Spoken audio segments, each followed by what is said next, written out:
Reciban un cordial saludo los estudiantes de la Corporación Universitaria Minuto de Dios. Les doy la bienvenida a esta semana de estudio en donde el tema que vamos a abordar es el impuesto de industria y comercio. El ICA es un impuesto de orden territorial que se grava en los municipios. Durante esta semana vamos a desarrollar dos actividades que vamos a desarrollar o que vamos a explicar posteriormente. Vamos a hacer una retroalimentación de lo que estudiamos la semana pasada, que vimos los elementos generales de los tributos: hecho generador, base gravable, tarifa, sujeto activo y sujeto pasivo. Esos elementos de la obligación tributaria son los que ustedes deben tener absolutamente claros en el tema de impuestos. ¿Dónde nace la obligación financiera? ¿Cuál es el hecho generador de la obligación tributaria? Disculpen. ¿Cuál es la tarifa y sobre qué base se va a gravar? Es súper importante que ustedes tengan claro esos conceptos. Luego pasábamos al impuesto a las ventas o el impuesto sobre las ventas, en el cual mirábamos el hecho generador del impuesto de ventas. Miramos que había varias tarifas, que hay unos bienes exentos, que hay unos bienes excluidos. Y finalizábamos con la actividad de diligenciar el formulario de IVA.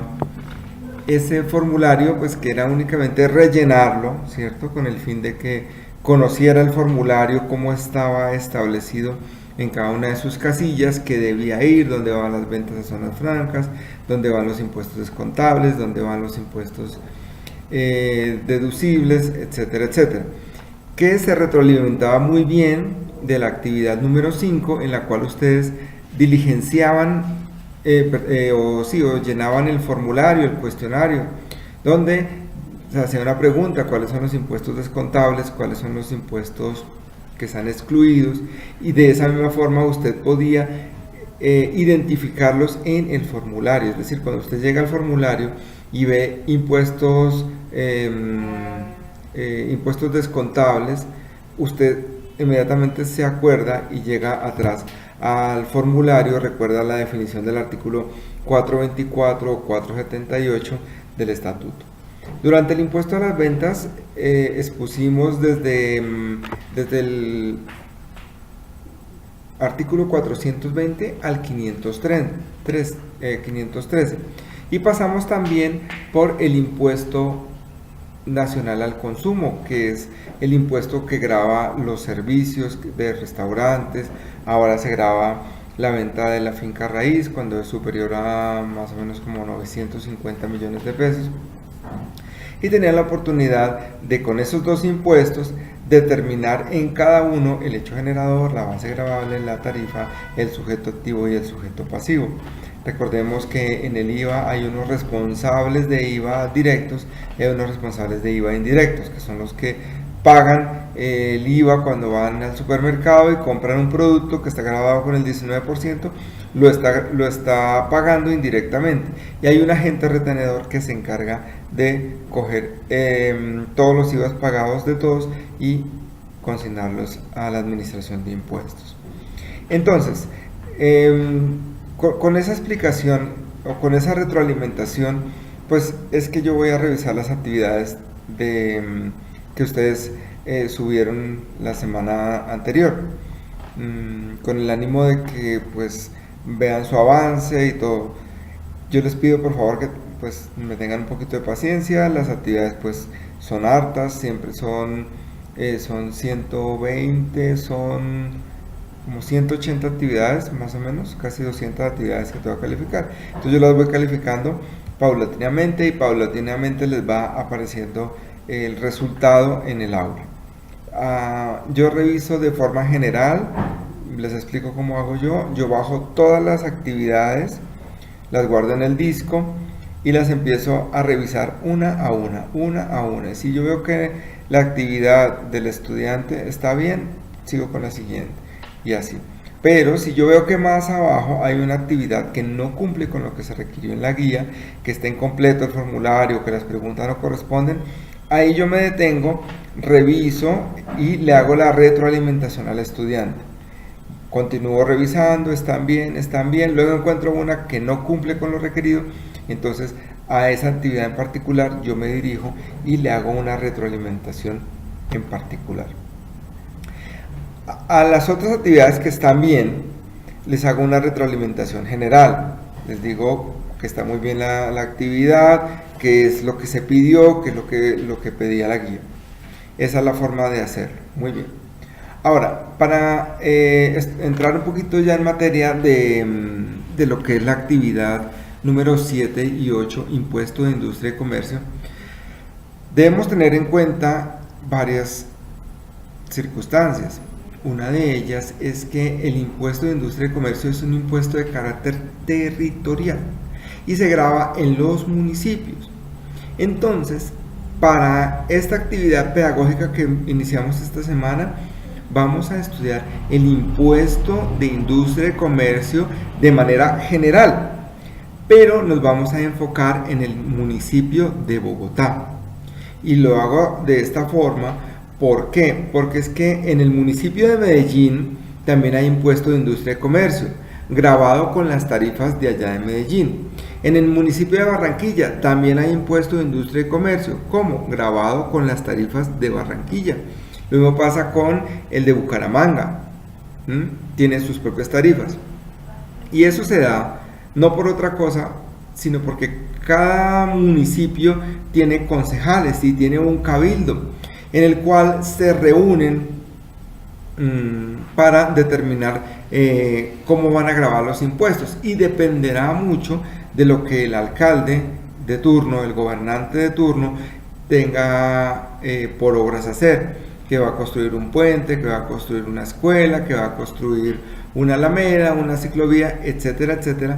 De acuerdo a esas necesidades que tiene de financiación, él necesita recursos. Al necesitar recursos, necesita gravar a los contribuyentes. ¿Cómo lo hace? A través de un mecanismo que ya existe, que es el impuesto de industria y comercio, avisos y tableros. Esto referente a lo que son los comerciantes.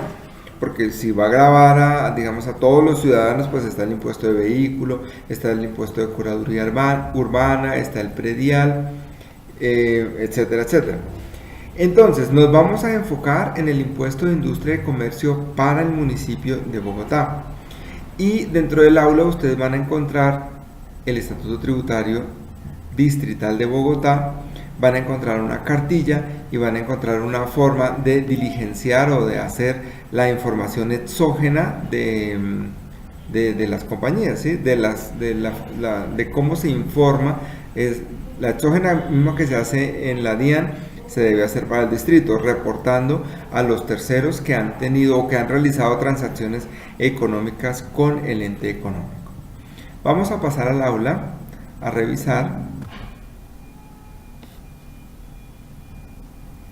En el aula ustedes van a encontrar en esta parte las actividades de esta semana.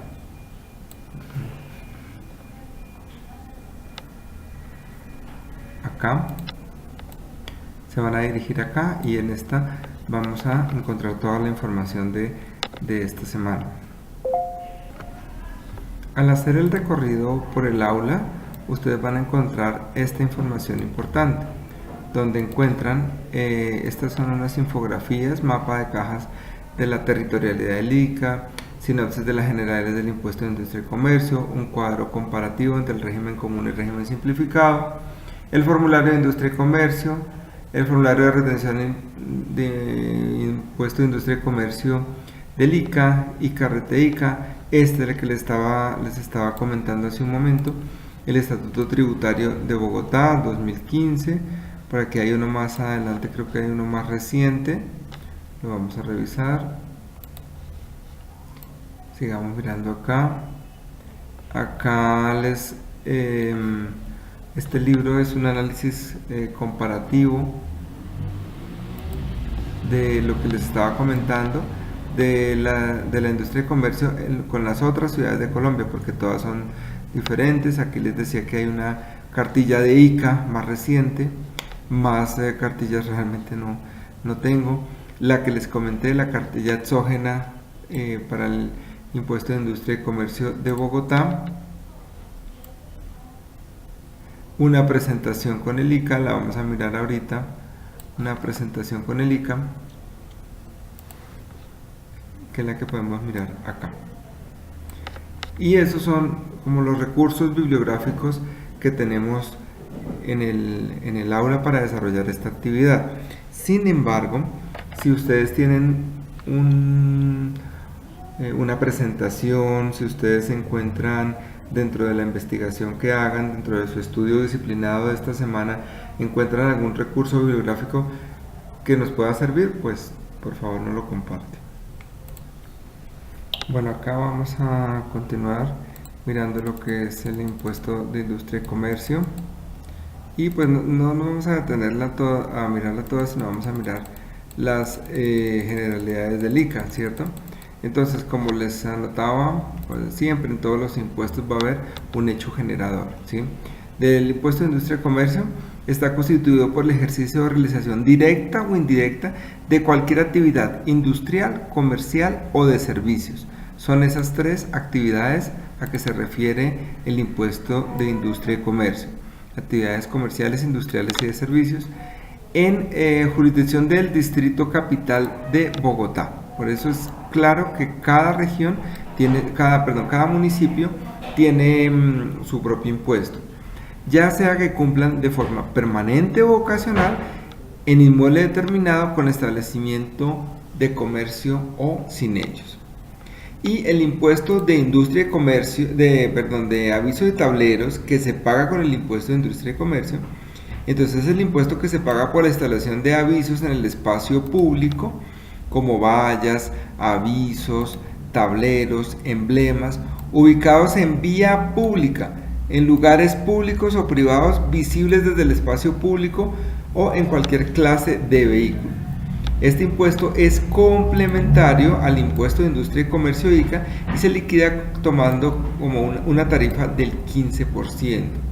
Entonces, si ustedes encuentran, o si uno va por la calle y ve avisos comerciales acerca de un local donde ofrecen algún producto o servicio, entonces él está grabado con el impuesto de industria y comercio.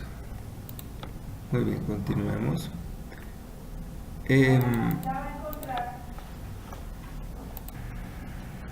El sujeto activo del impuesto de industria y comercio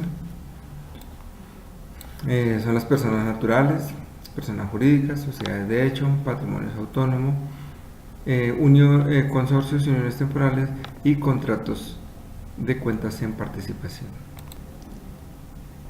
Las tarifas del impuesto de industria y comercio están definidas de acuerdo a la actividad: industriales, comerciales, de servicios y actividades financieras. Entonces aquí encontrarán una agrupación con unas tarifas determinadas. Miren, por ejemplo, el número en esta actividad 101 es la misma que encontramos acá. El código de actividad sí a declarar es el 1551, elaboración de productos de panadería. ¿Cuánto lo va a grabar? El 4.14%. Para el caso, por ejemplo, de la agrupación 102 por tarifa, en el formulario se coloca 2710 como actividad, código de actividad, y la descripción es industrias básicas de hierro y acero, y su tarifa será del 6.9%. Entonces acá encuentran el listado así como lo vimos acá arriba, de la agrupación y de las tarifas del impuesto de industria y comercio. El impuesto de industria y comercio se grava siempre por los ingresos netos del contribuyente, obtenidos durante el respectivo periodo, y para determinar estos ingresos se toma la totalidad de los ingresos ordinarios y extraordinarios, lo correspondiente a actividades exentas y actividades no sujetas, así como las devoluciones, rebajas y descuentos, las exportaciones y la venta de activos fijos y los ajustes por inflación. Adicionalmente hacen parte de la base gravable los ingresos obtenidos por rendimientos financieros y comisiones. Es decir, que el impuesto de industria y comercio grava todo el ingreso que haya recibido el contribuyente. Todo. Las empresas presentan el impuesto de industria y comercio cuando son régimen común bimestral, y este es similar a la fecha de la presentación del impuesto sobre las ventas. Casi siempre se pagan 17, 18 o 19 de cada mes. Las personas que están en este régimen, o sean personas naturales o jurídicas o sociedades de hecho, consorcios o uniones temporales y contratos de cuentas en participación, pagan el impuesto de industria y comercio, avisos y tableros de manera bimestral. De esta manera, entonces, iniciamos con esta semana de estudio, con esta explicación, esta orientación acerca de hacia dónde quiero que se dirija la actividad y qué es lo que ustedes deben saber, conocer, entender al final de la semana. Si usted se apropia de las lecturas, se apropia de las infografías, si usted resuelve a conciencia esta actividad, estoy seguro de que le quedará claro el tema. Cuando se presente una entrevista, le van a preguntar acerca del impuesto de industria y comercio, que lo registre y ya lo sabrá hacer. Sabrá cuál es su hecho generador, cuál es su base gravable y su tarifa. Muy bien. Quedo atento a las preguntas que tengan. Entren al aula, diríjanse a la herramienta de mensajes, me hace la pregunta por ahí, o si lo prefiere también tenemos nuestro grupo. En ese grupo, que ha sido pues muy bueno, hemos tenido una conversación, una comunicación constante, fluida, más rápido. No siempre uno está al frente de un computador para resolver los mensajes. Entonces los invito a que no dejemos las actividades para último momento. Ya están activas, a diferencia de las de la semana anterior. Ya están activas, ya pueden subir las actividades si las tienen, aunque las acabe de colocar en este momento. Y bueno, nos encontramos por el aula o nos encontramos por el grupo. Chao a todos.